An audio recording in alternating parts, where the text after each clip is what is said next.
Bonjour et bienvenue dans cette petite visite d'installation électrique autonome. Donc c'est une installation solaire photovoltaïque. Elle a coûté environ 2000 €. Elle est prévue pour un besoin journalier de 1 kWh jour, sachant qu'on est deux. Du coup ça fait à peu près du 0,5 kWh jour par personne. Alors la particularité de cette installation solaire autonome, c'est que déjà elle a été composée de panneaux photovoltaïques de récup. Comme vous pouvez le voir, donc ce premier panneau c'est le plus abîmé, donc il y avait des infiltrations.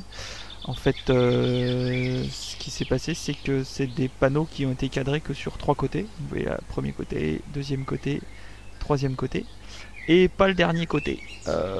En bas, les ingénieurs ont dû se dire la goutte d'eau va ruisseler, puis tomber. Sauf que la goutte d'eau tombe par capillarité, remonte par capillarité, pardon, et du coup ça fait des infiltrations. Du coup, j'ai rajouté une baguette d'alu que j'ai mastiquée, et voilà, pour combler cette infiltration. Donc c'est des panneaux qui sont peut-être qu'à 80% de leur capacité, étant donné qu'ils sont abîmés, bon surtout le premier.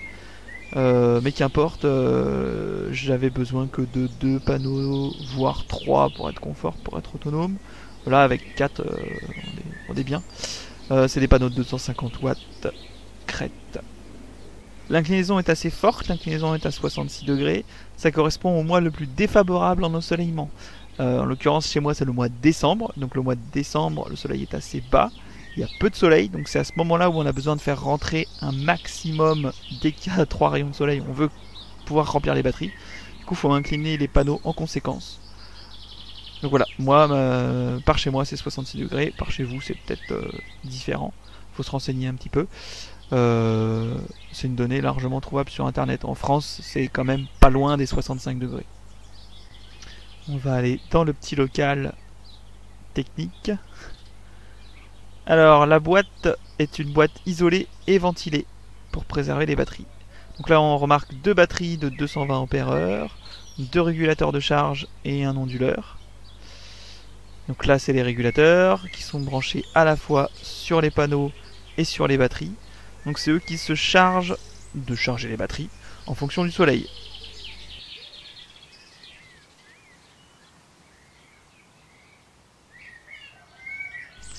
Vous avez ici le convertisseur qui convertit le courant continu 12, 24, 48 volts des batteries en courant alternatif 230. Donc, chez moi c'est du 24 volts parce que j'ai 2 batteries en série. 2 batteries de 12 volts en série, ça fait du 24. Et au milieu de ça, donc le convertisseur est branché à la batterie. Et au milieu de ça, il y a un fusible qu'on aperçoit ici en jaune. Donc c'est le Megafuse. Qui est un élément de protection des batteries.